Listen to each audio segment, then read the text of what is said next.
Drama ostensibly comes from problems and obstacles, so why do we love watching people who seemingly have none? Have you ever wanted something so badly, but you just know you're not gonna get it? No, that's right. I forgot who I'm talking to, of course you haven't. From the Kardashians and Paris Hilton to Emily Gilmore and Moira Rose, we relish the lives of real and fictional socialites, people whose job is just to be in the upper echelons of society. I don't skate through life, David, I walk through life.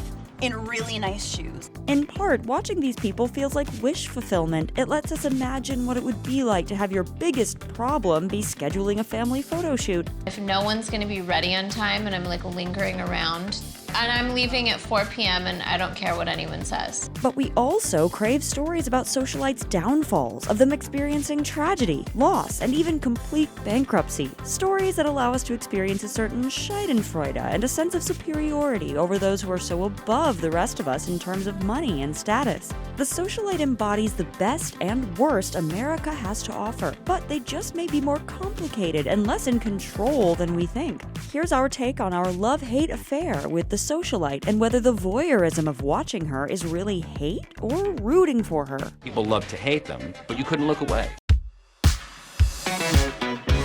The most common attitude that TV, film, and audiences take towards socialites is to judge and criticize them. There's an entire cottage industry for following the various scandals of Real Housewives, ranging from infidelity to deeply harmful financial crimes. Behind all this glam and glitter, Jennifer Shaw was part of a scheme to defraud hundreds of victims. One reason that we're fascinated by stories of these people's downfalls is that the majority of socialites tend to be people who are born into privilege and who enjoy a quality of life, opulence, and luxury we can only dream of for no reason other than the luck of birth. It's kind of like a scalamandre fabric that I would have had, or my mother would have had in her living room. So it's enjoyable to see them lose their meticulously maintained control on their lives, or get humbled to be more like the rest of us, whether it's Paris Hilton dealing with the leak of her sex tape, the collapse of the Bouvier Beals in Grey Gardens, or the fictionalized Riches to Rags story of Schitt's Creek. My very soul has been kidnapped. There's no ransom.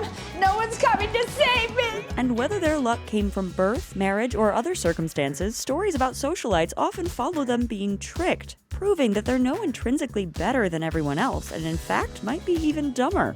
Chase was supposed to pay, but then he just disappeared. But why would he do that? Often, this makes it impossible to tell whether or not a popular figure gets attention for being loved or hated. People like the Kardashians inspire so many reactions, both positive and negative, that it's difficult to separate the two. Plots of the Kardashians even play into this knowledge that viewers are likely to find the subjects out of touch and a little cringeworthy at times, like when Kris Jenner cheers on Kylie for being able to successfully complete a trip to the grocery store. Go, Kylie, go! Good job, Kylie, you're doing amazing, sweetie! And the Kardashians seem well aware that a big contingent of their online audience is there to criticize their plastic surgery or take pleasure from scandals like Tristan Thompson repeatedly cheating on Khloe. She and Tristan still violated me, and in all of this, I'm now all of a sudden getting death threats. It's a core appeal of reality TV that the women of Real Housewives, contestants on The Bachelor, or the brokers of Selling Sunset are simultaneously objects of obsession, love, and disdain. Look at how Kathy Hilton, in the same week of 2022, drew ire on Twitter for mistaking Lizzo and the main character from Precious, and also was trending on Twitter for delighting Real Housewives of Beverly Hills fans with a scene of her hilariously demanding a cheese plate at a friend's home. Do you have a cracker? Would you like some cheese with those crackers? Just a little bit. I drive all the way here and this is all I get. It sort of makes sense that in our post-age of the anti-hero TV-scape, we can't get enough of the socialite. We're not concerned with whether she's exactly admirable because she's endlessly entertaining and illuminating about our current state of affairs. She changes her hair, I'll make it news. She goes to Starbucks, I'm gonna make it news. Inventing Anna's portrait of Anna Delvey is the rare socialite we're sort of encouraged to root for, largely because she wasn't one. This con artist scammed her way through this elite world, stealing from the rich people around her while expertly pretending to belong to their culture. Anna Delvey was a queen bitch, but the way that she did it made you feel like she was queen bitch for a reason. In fact, part of why we remain captivated by Anna is that she remains unrepentant and seems to have a callous attitude toward her victims, i.e. the real socialites in her orbit. Do you feel bad about some of the people that got burnt along the way? Can you name me the names of the people? and I'll tell you if I feel bad about them. Though it would seem there's a conflict between her socialite exterior and con artist reality, on the other hand, creative lying has always been core to the American elite. Socialites have always embodied the tension between old money and new money, between aristocracy and the American dream of self-reinvention. You can't repeat the past. Why, of course you can. This is at the heart of a foundational story of modern America, F. Scott Fitzgerald's 1925 novel The Great Gatsby, where the old money rich New Yorkers summer on the East Egg and the new money folks are physically separated just across the water on the less fashionable West Egg. Jay Gatsby is the template for the self-made American socialite, a man from a lower-class background who transforms himself into someone worthy of upper-crust attention. His parents were dirt-poor farmers from North Dakota. In his own imagination, he was a son of God, destined for future glory. But Gatsby does all this to win the heart of Daisy Buchanan, a socialite born into a life of luxury, and his striving doesn't work. Gatsby's had to turn to criminal activity, bootlegging, to make his fortune, which doesn't fit with Daisy's world, and however rich he gets, he can't attain the security and establishment protection of Daisy's aristocratic husband, Tom. They were careless people, Tom and Daisy. They smashed up things and people and then retreated back into their money and their vast carelessness. This tension at the heart of The Great Gatsby provides a template that helps us understand even American socialites to this day, particularly the strivers among them. Our modern idea of the socialite was shaped most formatively by Paris Hilton's rise to massive fame in the early 2000s. Paris Hilton's brand is luxurious and rich and wealthy, something most of us will never obtain.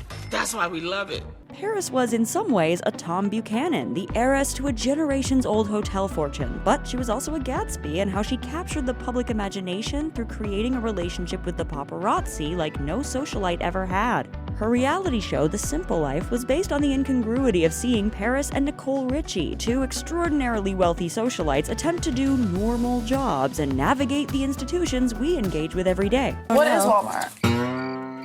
It's like they sell wall stuff?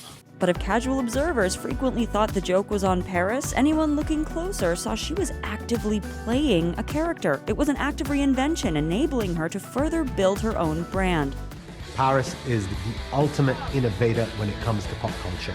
She knows how to reinvent herself. She's an entrepreneur. Still, the ultimate 2000s socialite and master of reinvention is the modern Jay Gatsby, Paris's one-time assistant and stylist, Kim Kardashian.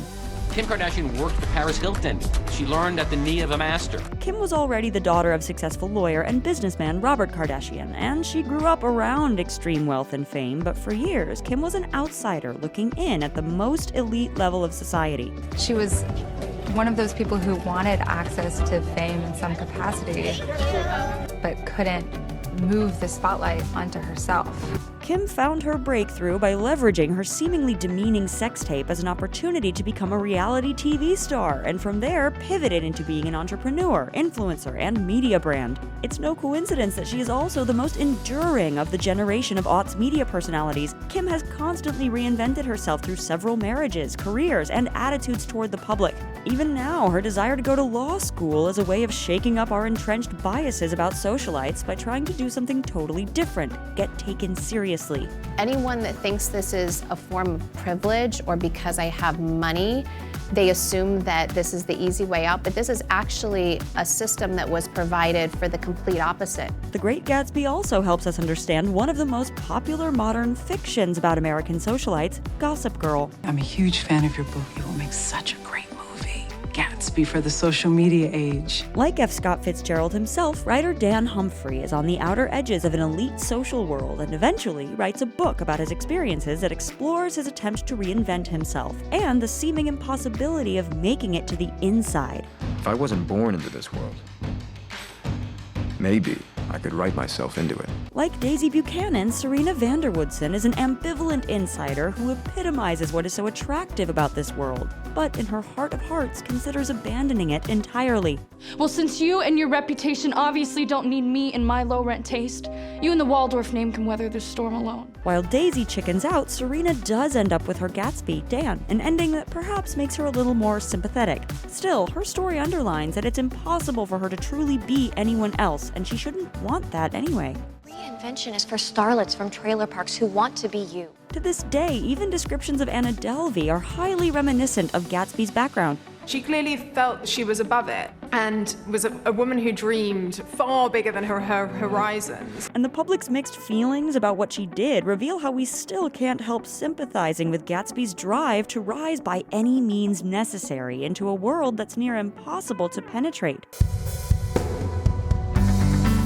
For the lucky few who do get to be this ultra-socialite, whether born or made, is the life really all it's cracked up to be?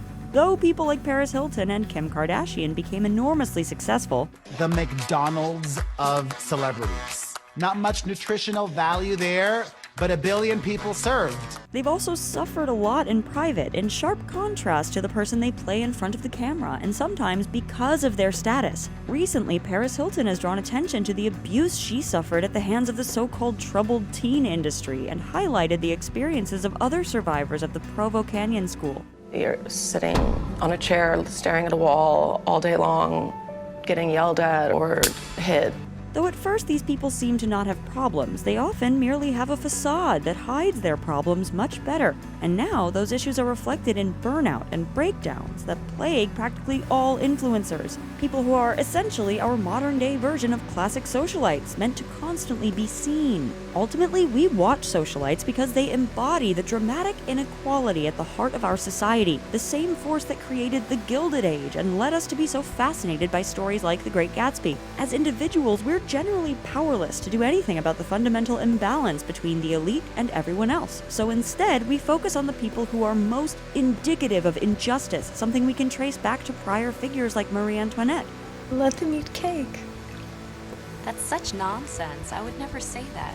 The most sympathetic socialites on screen are often the ones who fight back against the system and who seem in some respects to repent for their lifestyle. Daisy Buchanan and Serena Vanderwoodson get points with the audience for making some attempts, but the people we like most go even further. Down on their luck, socialites Alexis and Moira Rose on Schitt's Creek are at first treated as the butt of the joke like Paris on The Simple Life when they find themselves thrust out of their high-status life. I miss being surrounded by loose acquaintances who think that I'm funny and smart and charming. But eventually, they turn their actual skills in event planning, publicity, and performance toward ends outside of themselves. I know all about being left in the lurch for a fundraiser. Eva Longoria and I were supposed to perform our ventriloquist act for the Everybody Knows benefit for juvenile rhinoplasty. As we watch The Socialite, we engage in the fantasy of finding that one with a heart of gold who's truly willing to repudiate inequality. Yet we know on some level that it's not going anywhere, and so we'll continue watching both fictional socialites and the real deal. Can you please remind the attendants not to seat me behind Caroline Kennedy? She may be American royalty, but that woman is a giraffe. If you're new here, be sure to subscribe and click the bell to get notified about all our new videos.